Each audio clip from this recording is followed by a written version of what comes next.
Wow, that was a lot of work. But my kitchen is clean now, so I'm happy. On to chapters 5 and 6. Chapter 5. Get in line. Ooh. Winterlit sunlight shone on metal helmets and jackets. It shone on broad belts, swords, daggers, spears, and red and golded plated shields. No one's in here, said Annie. That's weird, said Jack. Or lucky, said Annie. She grinned at him. Finally, we can do what warriors do. What? You mean we can try on their armor, said Jack. Annie nodded. Everything will be too big, said Jack. Who cares, said Annie. No one will see us. Right, Jack said nervously. He really wanted to try on some armor. Actually, it might not be too big. A Roman soldier had to be at least 5 feet 6 inches. That's only 5 inches taller than me. And about 8 inches taller than you. So if we... Got it. Let's do it, said Annie. Okay, said Jack. Quick, before anyone shows up. Jack and Annie hurried through the wide entrance of the armory. They pulled off their capes and dropped them on the ground.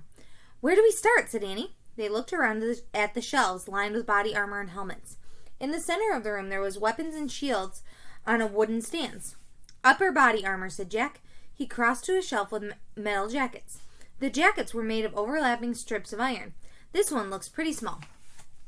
He lifted the gray metal jacket off the shelf. Whoa, it's heavy. Annie held out her arms. Jack helped her slide the armor over her tunic. The jacket reached her knees. Help, she said, nearly sinking to the floor. Jack laughed. You look like a cartoon character, he said. It's crazy heavy, said Annie. Want to take it off, said Jack. Not yet, she said. Put yours on. Jack chose one of the metal jackets for himself. He slipped his arms into it. The metal was freezing cold. Oh man, how can warriors run and fight in this, said Jack. It weighs a ton. And they march with heavy packs on their backs too, said Annie. And carry shields, said Jack. Huge shields. Unbelievable, said Annie.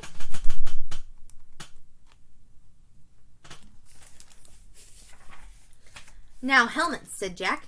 He studied the rows of helmets. He picked up one for himself and lowered it onto his head. Oh man, at least another 15 pounds, he said. Let me try one, said Annie. Jack picked a helmet for Annie and lowered it onto her head. Help, she squeaked. I can hardly see or hear. Annie's helmet partially covered her eyes, ears, cheeks, and mouth. Jack laughed. I can hardly see either, he said. But I feel braver wearing this stuff, don't you? No, said Annie. I'm dying in here. Her voice was muffled. Okay, let's take everything off, said Jack. Suddenly, voices and sounds of running feet came from outside. Full armor, no packs, a man shouted. Emperor's parade begins at high noon. Yikes, said Annie. Get out of their way, Jack said in a panic. He pulled Annie into the shadows. Warriors poured into the armory. Jack recognized the cooks and craftsmen among the others. Mars the victor, Annie said. Her voice was muffled inside her helmet. Quiet, Jack whispered. Belts, helmets, shields, someone bellowed. A stocky centurion stood at the entrance of the armory.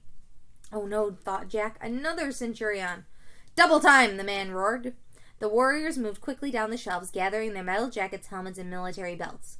Everyone in line, now, the centurion shouted. The warriors grabbed weapons and shields, and the armory was filled with loud voices and clanking metal. We have to get out of here, Jack said to Annie. We can take everything off outside. Let's go. I can't see, Annie said. I'll lead you, Jack said. Jack took Annie's hand, stumbling awkwardly in their heavy armor. They moved with the warriors toward the entrance. Line up, the centurion bellowed. Single file. The warriors almost knocked Jack and Annie over as they all spilled out into the bright sunlight. Chapter 6. Deserters. Uh-oh. Jack pulled Annie to the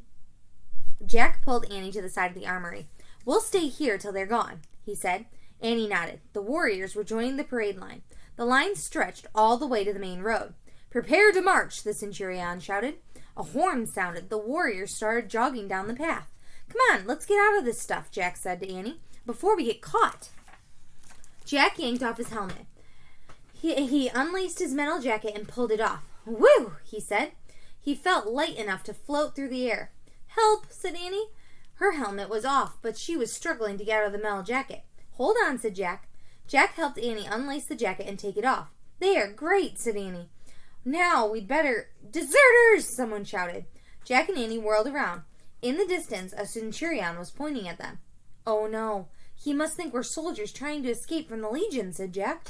Deserters! The centurion shouted again. Get them! Time to go, said Jack. Run, said Annie. She and Jack ran in the opposite direction of the centurion and the parade line. They zigzagged between barracks until they came to the main road. At the far end of the road, warriors were lining up at the back gate. The front gate, called Jack. They charged up the main road, heading for the entrance to the camp. Halt! Jack looked back. Several horsemen were riding toward them. Halt! The lead horseman shouted again. Keep going, Jack shouted to Annie. Double time! Jack and Annie ran as fast as they could. An arrow whizzed past them. Stop! Jack shouted to Annie. Stop! Annie stopped. We have to explain, Jack said breathlessly. Turn around, put your hands up. Holding up their hands, Jack and Annie turned to face the horseman. The leader was a centurion. He wore a crested helmet and a red cape. Mars the victor, Jack yelled. We're visiting scholars under the Imperial Guard. We come in peace. Pax, Annie shouted. Pax! The warrior on horseback circled them. Jack felt very small. I think I would too.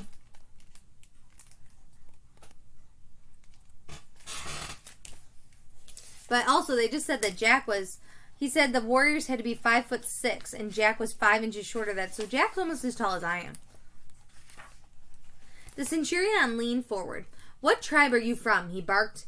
Frog Creek, Jack blurted out. Frog Creek? The centurion said. There is no such tribe. Perhaps they came across the river from the north, said another warrior. They are very small. Did you cross the Danube? The centurion asked. Actually, I don't know where Frog Creek is exactly in relation to your camp, said Jack. But it's possible. Who told you the secret word of the day? The centurion demanded. A rider on a black horse, said Annie.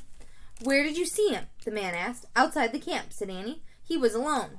Our warriors do not ride alone outside the camp. Where did he tell you? Asked the centurion. He told us to make notes about the Roman Legion. And that's what we've been doing all day, taking notes, said Jack. So a rider on a black horse gave you our secret daily password, the centurion said. Yes, sir, said Jack. Annie told you to write about our camp, said the centurion. Yes, said Jack. And you don't know his name, the centurion said. He didn't tell us his name, but he must be here somewhere, said Annie. He rode into camp. He is here? He rode into camp? The centurion turned to the other horseman. An enemy spy is inside our walls, he roared. Not an enemy, said Annie. He's not a spy. The horsemen ignored her and all began yelling at once. He is here!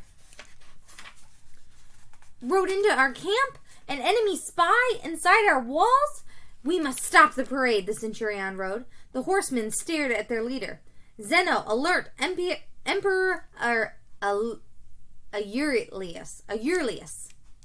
One of the horsemen nodded and galloped off. We will take these prisoners to the royal tent, said the centurion. The emperor will decide their fate. Ooh. And we will find out what happens in chapters 7 and 8 as soon as I go pick up my living room and my bedrooms, which I have 3. So I have to clean up all the rooms, and then I'll be back. I will see you shortly. Bye-bye.